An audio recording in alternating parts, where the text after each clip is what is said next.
नमस्ते दोस्तों, अष्टो राघव चैनल देख रहे सभी दर्शकों का स्वागत है। अगर आप हमारे चैनल पर नए हैं तो हमारे चैनल को सब्सक्राइब करें और अपने दोस्तों के साथ शेयर करें। आज हम बता रहे हैं उत्तर प्रदेश के 10 बड़े धार्मिक दर्शनीय स्थल जिनका हम दर्शन कर सकते हैं और अपना जन्म जो है सफल बना सकते हैं।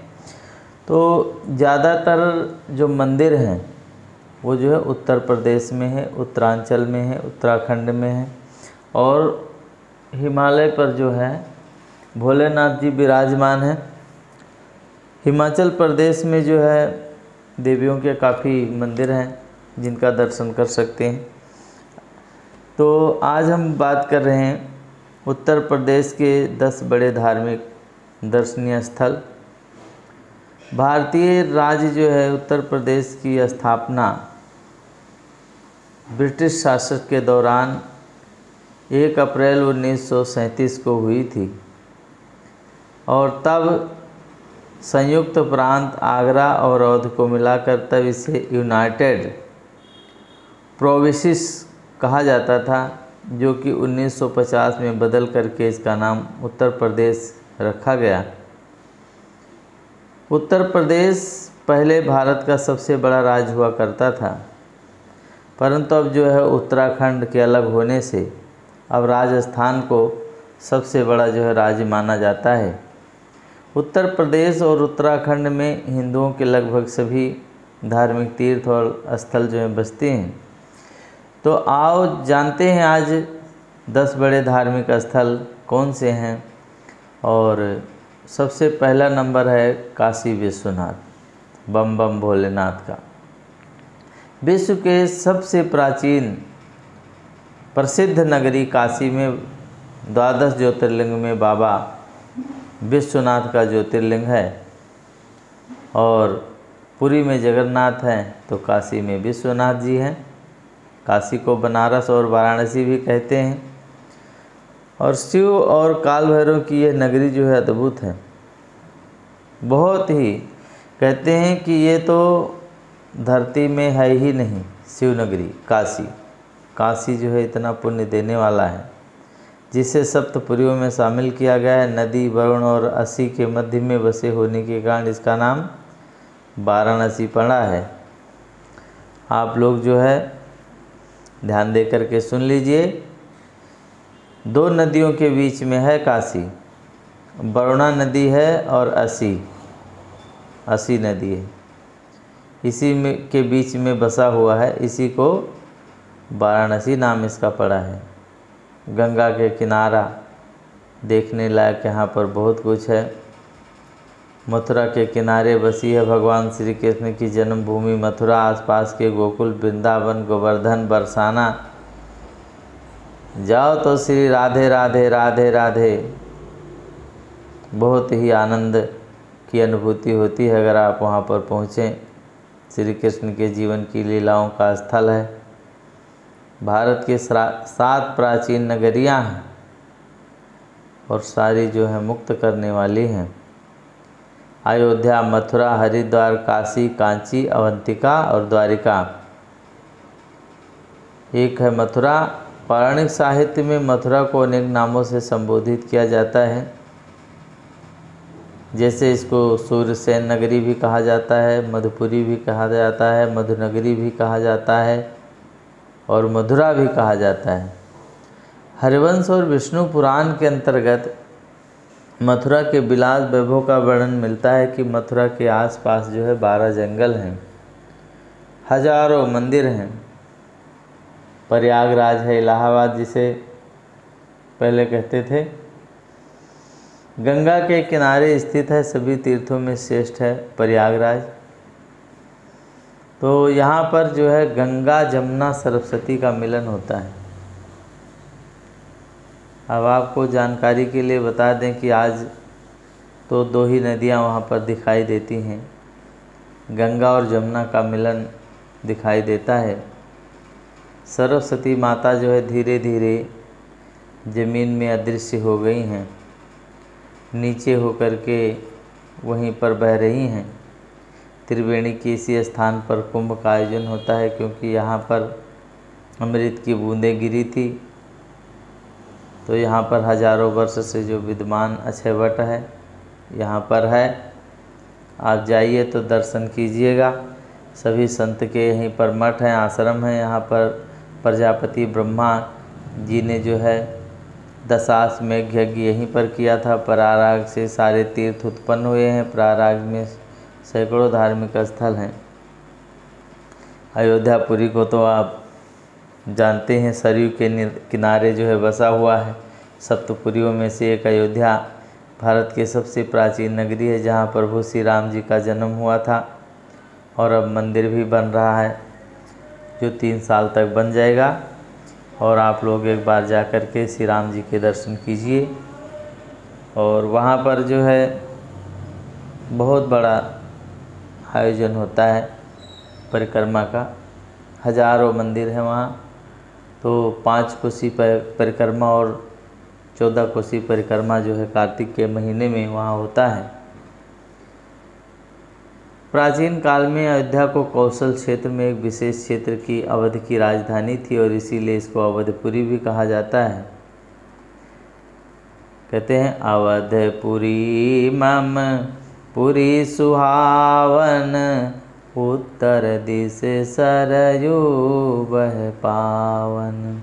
यहाँ पर हिंदू, जैन, बुद्ध, सिख धर्म का प्रमुख स्थल है। और अथर्ववेद में अयोध्या को ईश्वर का नगर बताया गया है। कुशीनगर उत्तर प्रदेश के एक बौद्ध तीर्थ स्थल है। यहाँ प्राचीन नगरी है जहाँ देखने के लिए कई धार्मिक स्थल हैं। और यहाँ भगवान बुद्ध ने अपने अंतिम उद्देश्य दिया था। नीमसार तीर्थ गोमती नदी के किनारे बसे इस क्षेत्र में पुराणों में बहुत चर्चा होती है। नीमसार तीर्थ की जब कोई कथा होती है तो नीमसार का नाम जरूर आता है। हिंदू धर्म के एक प्राचीन और पवित्र तीर्थ स्थल है और बहुत ही खूबसूरत नगर में ललिता देवी मंदिर, पांडव किला, गोमती नदी के घाट का देखना यहाँ पर बहुत ही सुकून मिलता है, शांति भरा है। यहाँ पर जाने से जो है सारे पाप कष्ट दूर हो जाते हैं। यहाँ पर बड़े बड़े दानवों का भी संहार हुआ था। इसके बाद सारनाथ के बारे में बताते हैं। प्राचीन नगर जो है सारनाथ बौद्ध धर्म के लिए बहुत महत्व स्थान रखता है। सारनाथ वाराणसी शहर से लगभग 10 किलोमीटर की दूर और थोड़ा सा पूरब जाकर के वहीं पर है, बहुत दूर नहीं है। ऐसी मानता है कि भगवान बुद्ध ने जो है ज्ञान की प्राप्ति के बाद अपना प्रथम उद्देश्य सारनाथ में ही जो है दिया था। और बुद्ध धर्म के अलावा सारनाथ में हिंदू धर्म और जैन धर्म के बीच कई विशाल मंदिर देखने को वहाँ पर मिल जाते हैं। और किसी का जो है जिन्हें किसी का काल ने नष्ट कर दिया है। और देवगढ़ है, ये एक जैन धर्म स्थल है। उत्तर प्रदेश के मौजूदा ललितपुर ज़िले में है। वर्तमान में ये देवगढ़ 31 प्राचीन कालीन यहाँ पर जैन मंदिर बने हुए हैं जो देखने लायक है। देवगढ़ भारतीय इतिहास में अनेक प्रकार की घटनाओं का गवाह है। और देवगढ़ अपने जो है दशावतार मंदिर के लिए भी प्रसिद्ध है। भगवान विष्णु का ये मंदिर गुप्तकालीन कला का श्रेष्ठ उदाहरण है। वृंदावन मथुरा के पास ही स्थित है। मथुरा और वृंदावन थोड़ी थोड़ी दूर पर है। श्री कृष्ण जी की लीला भूमि है। यहाँ पर बांके बिहारी जी का मंदिर है जो भगवान की मूर्ति वहाँ विराजमान है। और मंदिर के अंदर जहाँ दरबार में श्री कृष्ण भगवान विराजमान होते हैं वहाँ पर कोई जो है बिजली के बल्ब नहीं लगे हैं, वहाँ दीवा जलता है।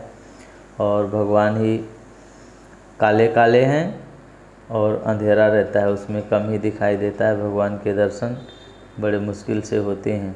और वहाँ पर मूर्ति जो है से स्थापित नहीं की गई है कि वहाँ पर ही रहेगी। उसको गर्मी में बाहर निकाल देते हैं भक्तों के दर्शन के लिए, कोई आयोजन होता है तब। तो इस प्रकार से जो वहाँ के पुजारी होते हैं वो पर्दा को हटाते रहते हैं, हटा देते हैं, थोड़ा सा खोल देते हैं, उसी से दर्शन कर लो। ऐसे नहीं है कि खुला रहेगा और आप दर्शन करते जाइएगा। तो वहाँ पर बांके बिहारी जी का मंदिर है जो ज़रूर ही देखना चाहिए। इसके अलावा रंगनाथ मंदिर है, केसी घाटी है, मदन मोहन मंदिर है, गोविंद देव मंदिर है, श्री राधा बिहारी जो है आस्था सखी मंदिर है, निधिवन है, निधिवन में तुलसी का वन है और वहाँ पर हजारों बंदर और लोग जो है दिन में रहते हैं, रात में कोई नहीं रहता। अगर रात में कोई ऐसा मानता है अगर रात में कोई रहे तो सवेरे जो है ज़िंदा नहीं रहता। पहले तो खुला हुआ था, अब उसकी जो है चारदीवारी कर दी गई है, तो चिड़िया तक वहाँ नहीं रहती, वो रात में जो है वहाँ से निकल जाती है। प्रेम मंदिर है, हरे रामा हरे कृष्णा मंदिर है, जो अंग्रेज को आप देख सकते हैं वहाँ पर जो है वो भगवान की बहुत विधिवत पूजा करते हैं। इस्कॉन मंदिर है, पागल बाबा का भी मंदिर वहीं पर है और अनेक प्राचीन ऐतिहासिक मंदिर हैं। वहाँ पर जो है सवामणि ठाकुर जी हैं, जिनकी कथा जो है बहुत विस्तार से कहेंगे तो लंबा हो जाता है, वीडियो अभी ये बहुत लंबा हो रहा है, तो इसलिए छोटा ही छोटा बताते हैं जिसे आप लोगों को याद रहे, पता रहे। चित्रकूट के घाट पर भई संतन का भीर, तुलसीदास चंदन घिसे तिलक दिए रघुवीर। ये चित्रकूट का वही स्थान है जहाँ भगवान राम, अनुज, लक्ष्मण, देवी सीता के साथ रुके थे और यहाँ पर भरत जी ने आकर के उन्हें पुनः जो है जाने के लिए विनय किया था, परंतु श्री राम जी की चरण पादुका लेकर के यहीं से लौट गए थे चित्रकूट से। चित्रकूट अपनी प्राकृतिक सुंदरता और दर्शन स्थलों के लिए बहुत विचित्र है। यहाँ पर हनुमान धारा, राम धारा, जानकी कुंड, कामादगिरी आदि जो है देखने लायक यहाँ पर स्थान है। इसके अलावा आप जो है वहाँ थोड़ा आगे बढ़िए, लखनऊ जाइए, वहाँ पर जो है जैसे आपने सुना होगा कि दीवारों के भी कान होते हैं, ज़रा धीरे बोलो, दीवारों के भी कान होते हैं, ऐसी बात आप लोगों ने सुनी होगी। पर वहाँ जाएंगे तो दिखेगा कि बहुत बड़ा जो है वहाँ पर भूल भुलैया बना हुआ है। एक तरफ दीवार के पास जो है बोलेंगे तो बहुत दूर तक दीवार के दूसरी तरफ सुनाई देता है। वहाँ पर आप जा कर के भूल जाएंगे, अंदर बाहर नहीं निकल सकते बिना जो वहाँ के लोग हैं उनकी सहायता के बगैर। झांसी, आगरा, कानपुर, गोकुल, बरसाना आदि जगहों पर भी आप जो है घूम सकते हैं और ऐसे धार्मिक स्थल हैं। आप जब वहाँ पहुँचेंगे तो हमने तो बहुत थोड़ा ही बताया है, बहुत बड़ी बड़ी चीज़ें आपको ऐसी देखने को मिलेगी जो आपने सुनी नहीं होगी, और हम बताएं तो इसमें पूरा दिन ही निकल सकता है। तो ये हमने जानकारी आप लोगों को दिया है, ये अपने दोस्तों के साथ जो है शेयर कीजिएगा, बताइएगा उनको, और आप भी घूमने जाएं और उनको भी घुमाएं। और हमारी जो है जानकारी दी हुई कैसी लगती है आप लोग हमारे को कमेंट बॉक्स में जा कर के बताइए, और कौन सी जानकारी आपको चाहिए वो जो है हम आपको बताएंगे। पूरा वीडियो देखने के लिए आप लोगों का बहुत बहुत धन्यवाद। आपका दिन शुभ हो, महालक्ष्मी की कृपा आप लोगों पर बनी रहे।